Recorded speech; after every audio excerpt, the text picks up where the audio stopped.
Assalamualaikum warahmatullahi wabarakatuh. Banyak sekali pertanyaan jamaah, Ustadz kasih kami channel untuk kajian anak-anak muda.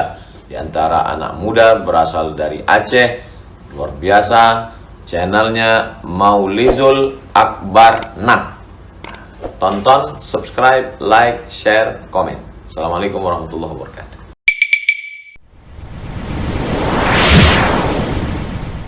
Masalah yang viral ni masalah penyambutan paus di tengah lautan, ya, itu Paus Fransiskus itu dianggap, kalau kita di sini istilahnya ulama nomor satu, Pak, mujtahid nomor satu di dalam Katolik, ya. Nah, kedatangannya di Indonesia ya boleh-boleh saja, itu hak dia datang kemanapun. Namun yang menjadi viral adalah ketika disambut oleh orang Islam sampai menghinakan Islam itu sendiri. Kenapa saya bilang begitu? Siakut, Bapak kenal Siakut? Siakut, Menteri Agama tu, dia sampai ceramah kan dalam penyambutan paus itu. Kan isi ceramahnya dia mengatakan, saya kagum ini terhadap paus dengan pakaian yang sederhana, didorong dengan kursi roda yang sederhana, dia datang sendiri dengan pesawat yang sederhana. Inilah salah satu yang bisa menjadi suri tauladan kita. Kan bodoh Siakut tu.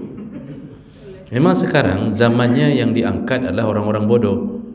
Kalau tidak bodoh, itu tidak bisa jadi presiden dan wakil presiden.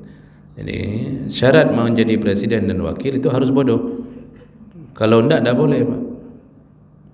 Karena dunia sekarang memang membutuhkan orang begitu. Masa dia puja-puji paus yang dulu Syekh Azhar, periode keberapa itu, Pak? Tahun-tahun sekitaran 80-an.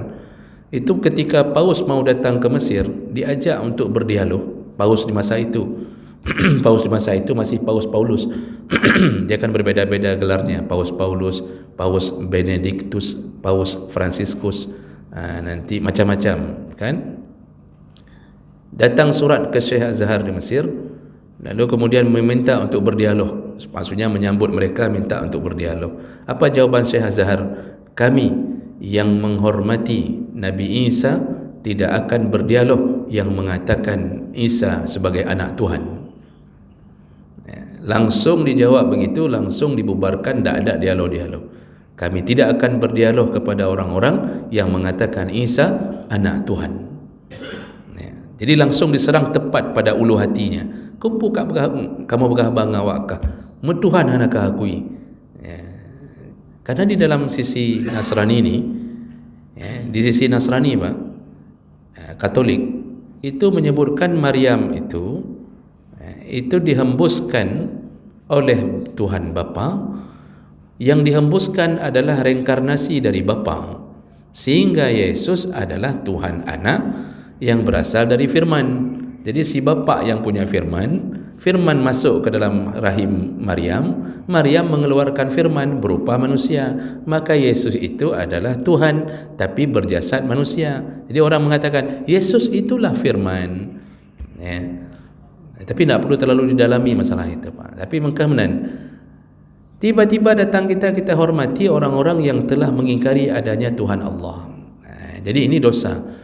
Dan kenapa bisa terjadi begitu? Itu karena kemunafikan merajalela di negara ini. Jadi kita dikuasai oleh orang-orang munafik, ya. Begitu keadaannya. Jadi ya cukuplah kita yang faham, tidak perlu mengikuti keadaan itu. Tapi yakin innal batila kana zahuqa. Pasti kebatilan akan jatuh. Kapan?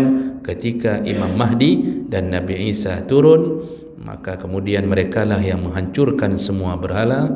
Mereka mematahkan salib. Dalam hadis, Nabi Isa turun mematahkan salib, sedangkan salib dibuat untuk menghormatinya, mendewakannya.